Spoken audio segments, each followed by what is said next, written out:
This video is brought to you by patreon.com/worsttake. Get access to exclusive live streams and Discord servers, on-screen shoutouts, and early access to some videos when you join now. Help make sure that we can continue to make content like this by supporting the Patreon. Links are in the description down below.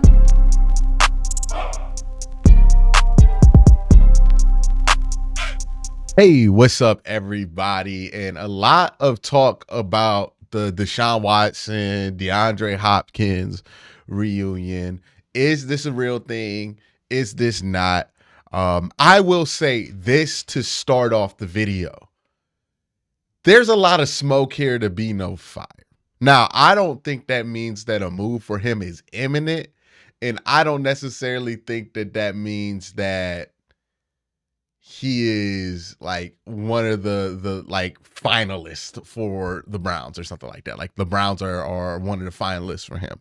I think they're definitely a consideration for him. And I think he definitely is open to coming to the Cleveland Browns. I don't know if that means that he's willing to sacrifice like a significant amount of what he can get on the open market to come to the Cleveland Browns, right? I think those two things are different, right? If the Browns can offer him close to or market value, I think he considers it. I don't know if all things are equal between Buffalo, Baltimore, and Cleveland if he comes here, but I do know that the Browns are going to be a consideration, or at least I feel as if the Browns are going to be a real consideration for DeAndre Hopkins. That's just my opinion. I try to bring on other opinions. And let's bring on Cleveland's favorite. Y'all favorite. Some of y'all say that the people I'm about to show on here, well, not really the people, it's really the person. Mike Florio might be one of the biggest Browns haters of all time. I don't think he's a Browns hater specifically. I honestly believe Mike Florio just a hater. Like, he just hates. I saw this man hate on the third string quarterback getting cut. I saw this man hate on the XFL. Mike Florio is just a prolific hater. Like, he just finds a way to hate. He got Larry Fitzgerald behind him in that case. And I bet you he probably be hating on Larry Fitzgerald. Like, he got a hater comment tucked into that display somewhere because this is what this man does. He's a hater. He loves to hate. He does this to every fan base hates Mike Florio because at some point in time he's hated on them. Like, it just is what it is with him. But let's hear about it. This is a team that potentially could land DeAndre Hopkins. Yesterday we said if they would get him, all of a sudden maybe people would view the Browns differently. They're a curiosity right now. Curiosity exists for the Browns. Here's both Coach Kevin Stefanski and quarterback Deshaun Watson, who played with Hopkins in Houston, talking about the possibility of the Browns making a run for the free agent wideout. I really like our wide receiver room. I love the guys that are in there. Andrew and his crew are always looking at every avenue and that type of thing. So I won't comment specifically on the player other than to say I really like our roster. Well, me and D-Hop, we just naturally talk. We've been talking since, the Houston days, and then also whenever he left for Arizona, we were always talking. So, he's always been a brother of mine since I was coming out of high school. Our connection, our relationship has always been great. And I know there's a lot of things swirling around in the media of, him possibly coming to Cleveland. And, for me, my answer to that is, of course, we would love to have him. He knows that. We had a lot of connections, but, that's kind of out of my range of things of kind of coordinating things. So all I can do is, make a call and see what happens, let AB do the rest. It was so interesting, right? Because those two guys just said the same thing. But if you listen to how certain people in the media, national and local, ran off with these quotes, you would have swore they said something different. Basically, what Kevin Stefanski said is, hey, I'm satisfied with the wide receiver room. Andrew Berry's always looking around to see how he can improve. But right now, I'm not saying that, I'm not about to put my GM in that position to demand that he goes and gets a guy. What Deshaun Watson basically said when they asked him was, yeah, I know D-Hop. I'm really cool with D-Hop. Of course, I would love to play with D-Hop, but that's not my decision. But if AB wants me to help him get D-Hop, I'm more than willing to do so. But I also like the guys that we have on the roster. Literally, they said the same thing. But the amount of headlines where it's like, oh, it's Deshaun Watson, Warren with Kevin Stefanski already. Who's gonna have more pool? Is Deshaun gonna use his pool? Or people saying, oh yeah, Deshaun, no doubt, is recruiting for DeAndre Hopkins. He basically just said, hey man, I like D-Hop. That's my boy. If he wants to come here, and I think he would, I'll help recruit him, but that's an AB decision. And he can say that because he has a personal relationship with DeAndre Hopkins. Like, I don't know how these two quotes became a big deal, but like in certain circles, like people were making whatever with these two quotes. And they're both non-answers. They're both like, yeah, I know D-Hop. Like, we didn't learn anything new in either of those answers. But we wrote like we learned some stuff that was new with both of those answers, right? Like, we wrote like Deshaun Watson said anything that we don't know. What did he say that we don't know? Oh, that he knows D-Hop personally? Yes. That he talks to D-Hop personally all the time? Yes, we knew that. Like, that if the Browns want to get him, he would make a call? Yes. Nothing new happened in the Deshaun Watson interview.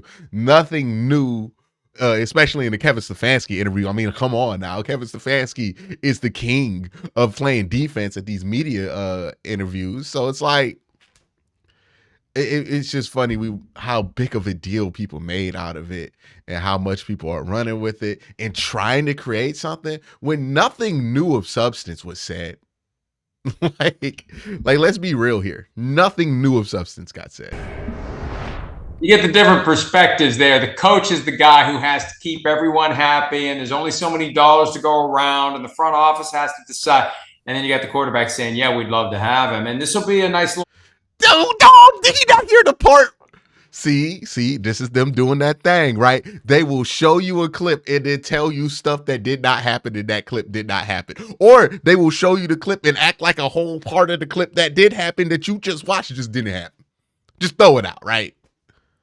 You know what I mean? To try to make it seem like they're saying two different things. They literally said the same thing. Deshaun Watson was like, yeah, I know D-Hop. I'll make a call if we want to get him. And yes, I would love to have more wide receivers.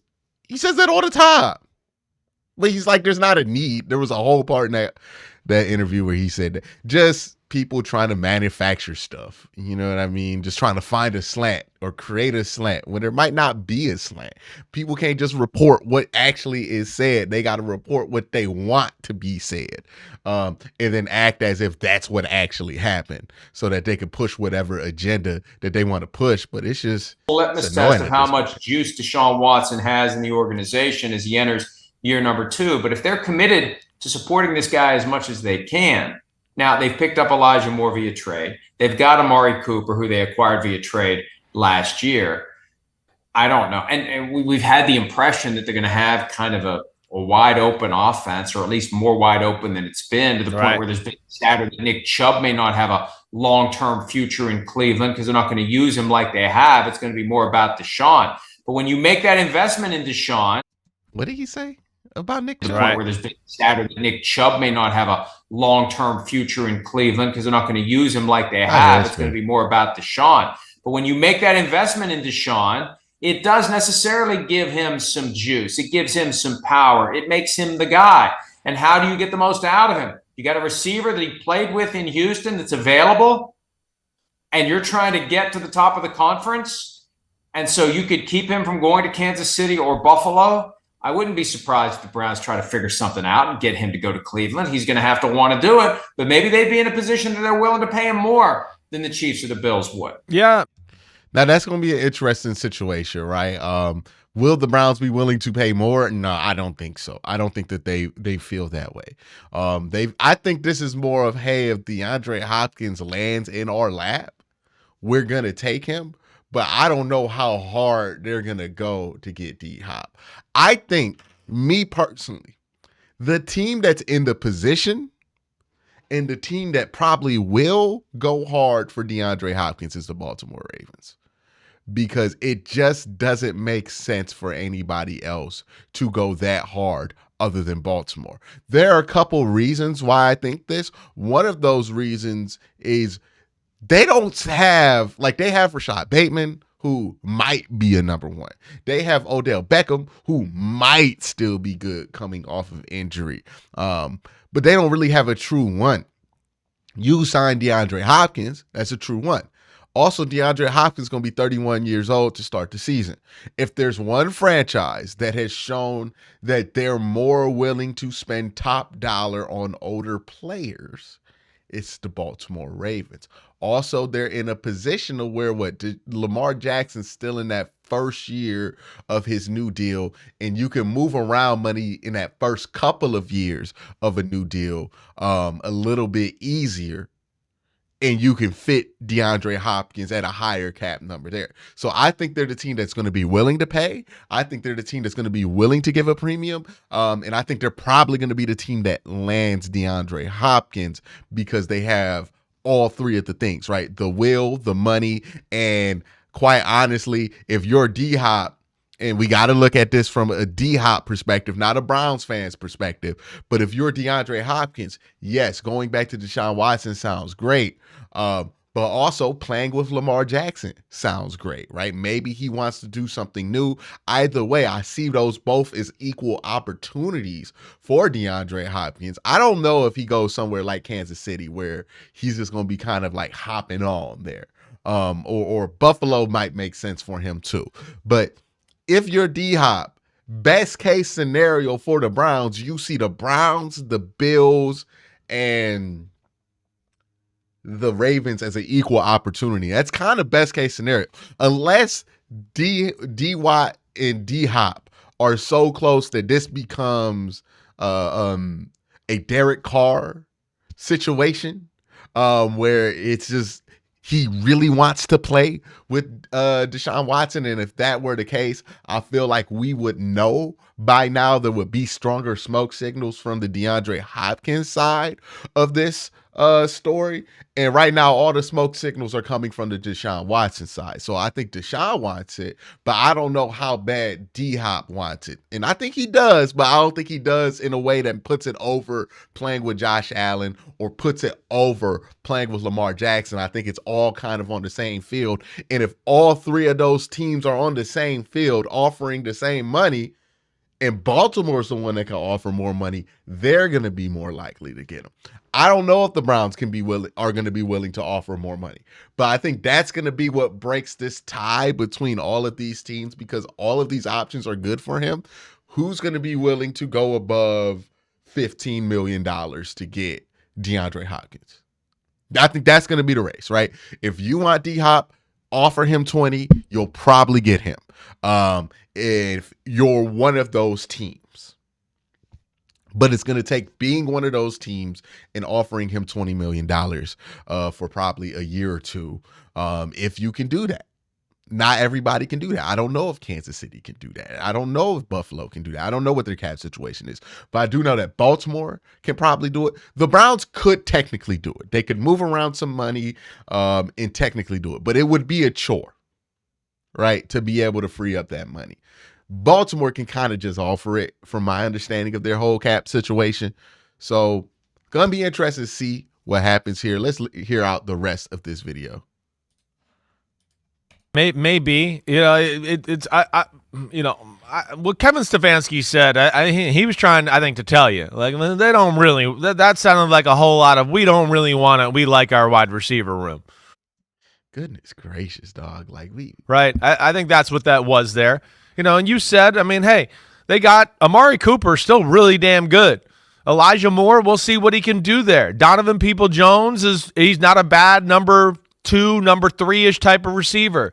They got guy, you know, in a speedster, and Anthony Schwartz that I think they think fills a role there, right? Marquise Goodwin is on the roster, another speed guy. They drafted Cedric Tillman from Tennessee. They have David Njoku at tight end. They have one of the best running backs in football. They have one of the best offensive lines in football. They don't need him. And where I would say, too, is go, if you're going to willing to spend $18-20 million on him, if I was the Browns, I'd go, well, damn. Then we talked about some free agent defensive players yesterday that I'd be more interested in than filling, making a strength of my team just a little stronger. And what I'll throw out to you too, Mike, is I don't know if it's necessarily the best situation for this right now. They're just coming out of the woods here. It's a big year. Stefanski's going to be on the hot seat to a degree. They need to make it work for Deshaun Watson. Do they want the distraction of, now DeAndre Hopkins is here and he wants his catches and money and Well, okay, stop that. All right. Like, see, this is the stuff I can't stand with sports talk. What are you talking about? Like, if you're bringing in D-Hop because he's friends with Deshaun Watson, there's clearly an understanding of what that dynamic is going to be and that they're both okay with that dynamic. Why would you assume that there's going to be a negative dynamic there? And we only do this with wide receivers. We love to do this with wide receivers. And some of you in this audience love to do this to wide receivers. But that's not a real thing. Like, every time we talk about it, this guy wants his catches. This guy wants his catches. Guess what? All wide receivers want their catches. Okay? You bring in Amari Cooper, he wants his catches. You draft Cedric Tillman, he wants his catches. Any wide receiver that's going to be worth anything wants the ball because they want to help the team win the game. So being mad or projecting a problem because, DeAndre Hopkins is going to want to impact the game by catching the ball or wanting to be in position to catch the ball, that's stupid. Literally every wide receiver on the team feels that way. We only focus on the ones that are good about it and make it a negative things about the ones that are good. But like even AJ Green, look, AJ Green wasn't only going to go but so long without getting the ball before he kind of forced his way out of Cincinnati. And he was Mr. Quiet. Right? AJ don't ever say nothing. AJ's low maintenance. AJ's this. The second he stopped getting the ball, AJ was gone. Because if you play wide receiver, just like any other position in sports, you want to be put in position to help your team win, especially when you know you're good.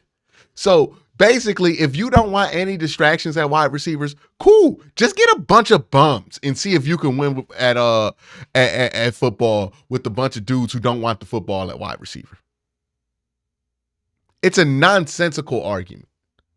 Like, you're punishing guys for wanting the ball. They should want the ball. They should feel like if I touch the ball, I'm going to affect the game. And that desire doesn't mean that they're not good teammates. Those two things can both exist. And whenever we talk about wide receivers, we act like that's not a thing that can exist in unison with being a decent teammate, because D-Hop has been a good teammate his whole career. It's ridiculous, man. It's ridiculous.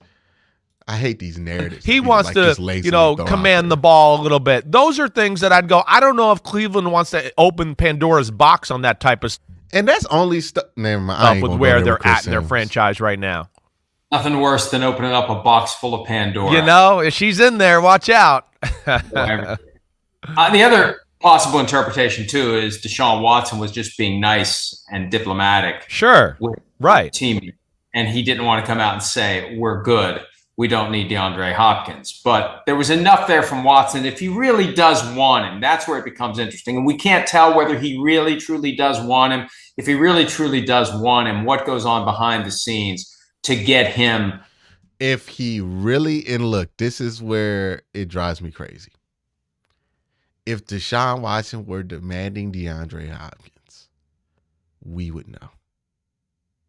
That would not be something that's a secret. We would know. We would hear the Browns be definitively and heavily in these trade rumors.